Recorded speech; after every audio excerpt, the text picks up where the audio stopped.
What's your name? Marcus. Marcus. My name is Kimberly Smith. Dr. Jacqueline McHarris, or some of my clients call me Dr. Jackie. My name is Deborah Jane Burke. You can call me Deborah Jane.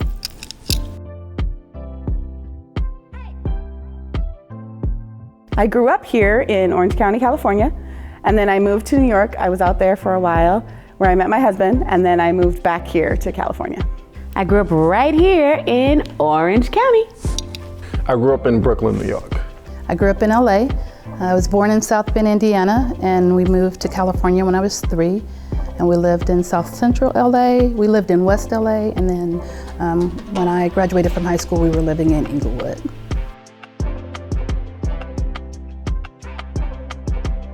My favorite snack is popcorn. It's a family staple. I always remember us having popcorn around, and I love chips too, but popcorn is always my go-to. I think it's one of my comfort foods. I am a candy connoisseur, so all red candies. I do not like chocolate. I like cherry sours. I like red licorice. I'm there with it, but it has to be very specific. I'm very high end, very high end. For some reason, I am on this hummus from Costco with anything. Chips, pita, crackers, carrots, all of it. Oh, Cinnabon. Let's go Cinnabon. Ugh, Cinnabon is just, see, the fans are going crazy.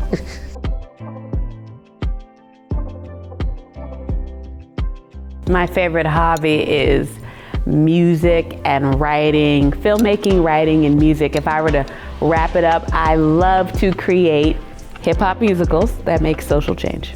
My favorite hobby is reading. I love books. It's the thing I collect. Let's go basketball.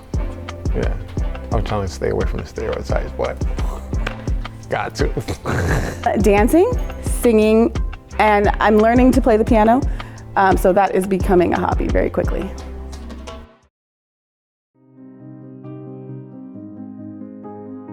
Wow, there are so many inspirations from the Black community. Where do I even begin? My number one hero is Harriet Tubman. I started reading about her when I was 12 years old, and I was enthralled by her story.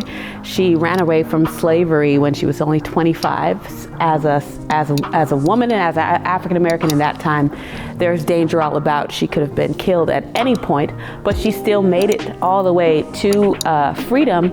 And then she ran all the way back, many trips back to the South, which again, extremely dangerous, to rescue her family and to rescue anyone who really wanted to be free and was willing to make that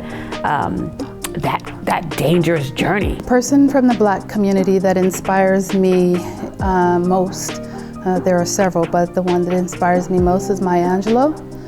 And I think that it's because when I read her book, I Know Why the Caged Bird Sings, she talks about her life up until like late teen years, and her struggles were real, and she overcame them. And she didn't complain about her struggles, she presented them, and then she went on to do just great things. And she doesn't look like the typical famous person. She doesn't look like Miss Popularity.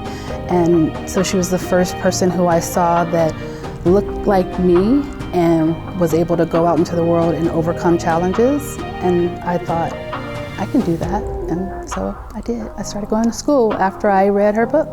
First would be my mother and father, Betty and Hostin Pugh, because they created space for me to come and of course do things that they never thought about, dreamed about, expose me to so much so that I can dream and live these wild, crazy, vivacious dreams, you know? So they are the first people that have inspired me. Finally, there's this girl named Nabila. She's actually the director of a film that I'm producing. Those are one of the vivacious dreams that I get to live, right, that my parents made way for. She's so bad. She's a bad chick.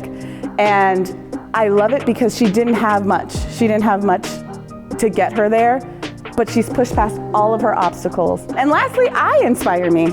I am very inspired by me because I am becoming a bad chick too. And I love what I'm doing in the world. It wouldn't be a who, it's a they. I've been blessed and fortunate I have two groups to choose from. I have my 3 uncles, I have my 3 brothers. I'll give them some love on this one. So I'm gonna go with my 3 older brothers, Christian, Lucien, and Omar. Man, these guys have done a great job raising me. Not only helping me understand I'm a representation of them every day, but I am a representation of my community. And just helping me understand what being a black man in this world means, and understanding what it means to be a king in this world. And they've done, man, a phenomenal job, you know, not just being my 3 greatest rivals, but my 3 greatest teammates that I'm blessed to have every day. And yeah, man, those guys inspire me to be great every day.